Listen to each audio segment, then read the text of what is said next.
El Señor sea con ustedes. Y con su espíritu. Proclamación del Santo Evangelio de nuestro Señor Jesucristo según San Mateo. Gloria a ti, Cristo Señor. En el capítulo 15, del versículo 29 al 39. De allí Jesús volvió a la orilla del mar de Galilea y subiendo al cerro se sentó en ese lugar. Un gentío muy numeroso se acercó a él trayendo mudos, ciegos, cojos, mancos y personas con muchas otras enfermedades. Los colocaron a los pies de Jesús y él los sanó.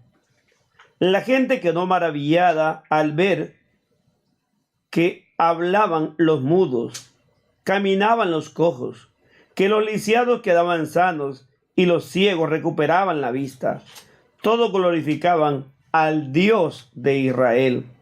Jesús llamó a sus discípulos y le dijo: siento compasión de esta gente, pues hace ya 3 días que me siguen y no tienen comida, y no quiero despedirlos en ayunas, porque temo que se desmayen en el camino. Sus discípulos le respondieron: estamos en un desierto. ¿Dónde vamos a encontrar suficiente pan como para alimentar a tanta gente? Jesús les dijo: ¿cuántos panes tienen ustedes? Respondieron: 7 y algunos pescaditos. Entonces Jesús mandó a la gente que se sentara en el suelo. Tomó luego los 7 panes y los pescaditos, dio gracias y los partió.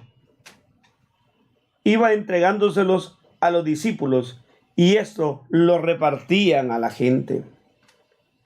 Todos comieron hasta saciarse y llenaron 7 cestos con los pedazos que sobraron.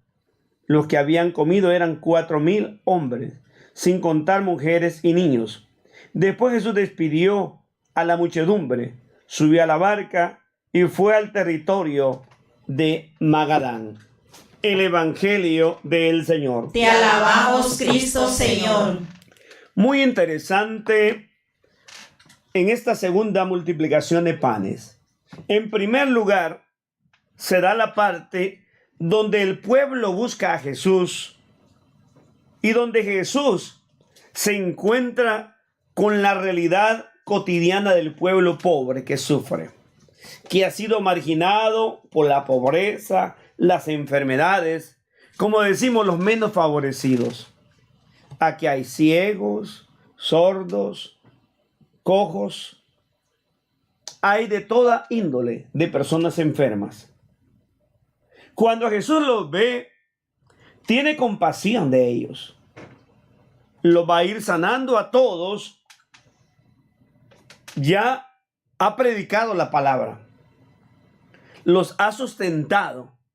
Hoy ha recuperado la fuerza del cuerpo. Tanto cuerpo como espíritu están fortalecidos. Y la gente está agradecida con Dios y comienza a glorificarle, a alabarle. ¿Se han dado cuenta que la mano de Dios, el poder de Dios, a través de la persona de Jesucristo, está obrando en ellos y para ellos? Y en este texto es lo opuesto al primer milagro, donde fueron los discípulos los que le dijeron al Señor: mira, Señor, eres un injusto. En otras palabras, el pueblo se va a desmayar.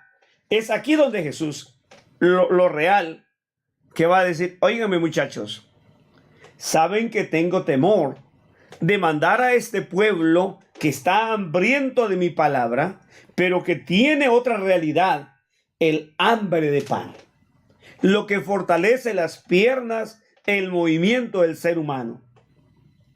¿Cuántas familias o seres humanos tienen su estómago vacío?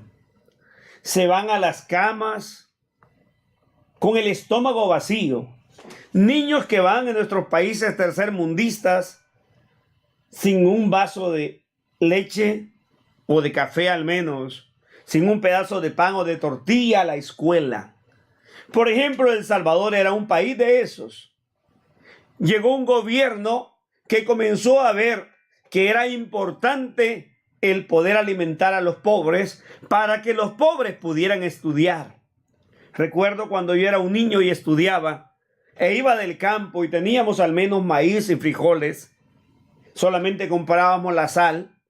Pero niños pobres de la ciudad que tenían que pelarse hasta los labios comiendo marañones tiernos o lo que encontraban por la pobreza.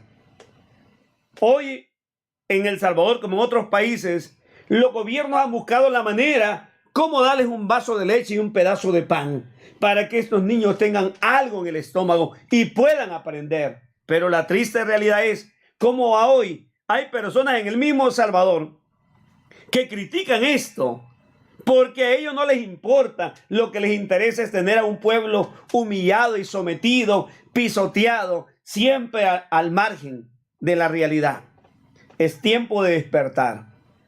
Cristo despertó conciencia a los discípulos y ellos van a decir, pero Señor, ¿qué podemos hacer? Aquí estamos en un lugar descampado. Todos tenemos que preguntarnos, ¿qué hacemos por los pobres que no tienen pan? Que sufren de hambre o mueren de hambre. Jesús va a preguntar, ¿pero acaso ustedes no tienen nada? Nada en absoluto para poder compartir. Eso mismo te pregunta a ti y me pregunta a mí. Tú, es cierto, no eres rico, no tienes en abundancia ni de sobra. ¿Pero qué tienes? ¿Qué puedes compartir con estos pobres? Y ellos van a decir, Señor, mira, hay 7 panes y unos cuantos pescaditos. Ah, bueno, eso es suficiente. Por favor, coordinen que la gente se siente. Yo voy a hacer la obra. Si nosotros fuéramos generosos y compartiéramos desde lo poco que tenemos, nunca faltará nada, como aquella viuda de Sarepta que compartió con el profeta Elías y nunca le faltó ni pan ni aceite. Cuando usted y yo no pongamos la confianza en el dinero ni en los bienes materiales, sino al contrario, en ese Jesucristo que nos da vida, que nos cambia y nos transforma. Jesús cogió los panes, los bendijo, los multiplicó y los volvió a entregar a los discípulos, como diciendo, miren, ustedes me dieron 7, miren cuánto yo les devuelvo. A aquel que es generoso y comparte, Dios no se deja ganar en generosidad. También pregúntense, ¿cómo usted es generoso en su iglesia, en su templo?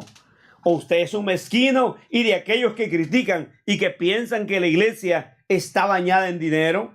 No, la mayoría de iglesias somos iglesias pobres, que dependemos de la ofrenda que usted comparte. Y si usted comparte, Dios lo bendice y le multiplica mucho más. Por eso que Jesús al final invita a recoger lo que sobró. Sobraron 7 canastas, el número perfecto. Siempre habrá para todos. Solo confiemos en Dios, que Dios te multiplicará. Amén.